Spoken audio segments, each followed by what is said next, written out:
City पर स्वागत है आपका। मैं हूं आपके साथ सुहानी मलिक। लोकसभा चुनाव 2024 को लेकर राजनीतिक पार्टियों ने तैयारी शुरू कर दी है।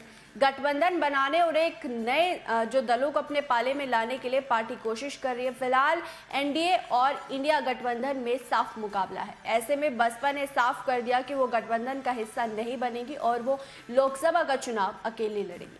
अब मायावती जो ये मिथ है कि जो मायावती है वो बीजेपी की बी टीम है, उसको दूर करना चाहती है। केंद्र में मोदी सरकार और प्रदेश में योगी सरकार आने के बाद से ही समय समय पर बसपा सुप्रीमो मायावती पर आरोप लगते रहे हैं कि वो बीजेपी के साथ मिली हुई है।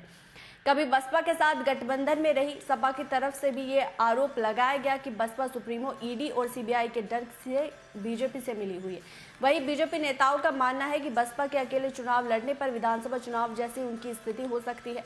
बसपा 2007 के विधानसभा चुनाव के बाद से ही लगातार हार का सामना कर रही है, लेकिन अब बसपा सुप्रीमो ने ट्वीट के बाद जो उनकी स्थितियां है वो साफ कर दी है कि आने वाले चुनाव में बसपा अपने दम पर चुनाव लड़ेगी। यूपी में अगर दलित वोट बैंक की बात की जाए तो 20 से 22 तक यहाँ वोट बैंक जो है वो दलितों का है। बसपा का अस्तित्व उनके बेस वोट बैंक दलितों से ही रहा है, लेकिन जब से बसपा सत्ता से गायब रही लगातार इस ग्राफ में जो है गिरावट आई है।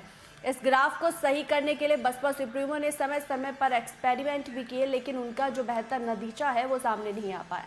पिछले लोकसभा चुनाव की अगर बात करें तो बसपा और सपा गठबंधन से चुनाव लड़ी, जिसमें बसपा के वोटिंग परसेंटेज में तो इजाफा हुआ, लेकिन पार्टी ने 10 सीटें जीती। अगर 2019 के लोकसभा चुनावों का परिणाम देखा जाए तो यादवों ने पूरी ताकत से सपा को वोट तो दिया, पर नतीजे बेहतर नहीं मिले।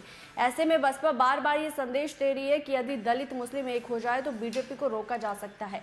यूपी की राजनीति में बसपा ने समय समय पर सत्ता की गद्दी को हासिल करने के लिए गठबंधन भी किए, लेकिन वो गठबंधन ज्यादा दिन तक नहीं चला। 1993 में विधानसभा चुनाव में बसपा ने सपा से गठबंधन किया।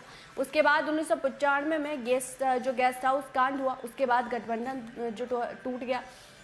उसके बाद बसपा ने फिर से बीजेपी के साथ 1995, 97 और 2002 में गठबंधन किया। उसके बाद 2019 के लोकसभा चुनाव से पहले बसपा सुप्रीमो ने सपा के साथ गठबंधन किया, लेकिन चुनाव परिणाम आने के बाद ही गठबंधन टूट गया।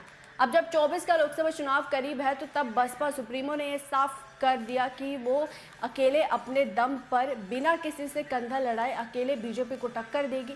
लोकसभा चुनाव के कई पश्चिम और पूर्वी की सीटों पर ऐसे समीकरण है जहां अगर बीएसपी मजबूती से लड़े तो बीजेपी को कांटे की टक्कर दे सकती है, जिसमें मेरठ, गौतम बुद्ध नगर, बुलंदशहर, अलीगढ़, आगरा, फतेहपुर सीकरी, शाहजहांपुर, सहारनपुर, भदोही, गाजीपुर, मऊ जैसे जिले शामिल है। जहां के जातीय समीकरण को देखें तो बसपा बीजेपी को यहाँ मजबूती के साथ टक्कर दे सकती है। बहरहाल इस रिपोर्ट पर आपकी क्या राय है, आप क्या समझते हैं, वो जरूर कमेंट बॉक्स में बताएगा। मेरे साथ फिलहाल इतना ही, मुझे दीजिए इजाजत, नमस्कार।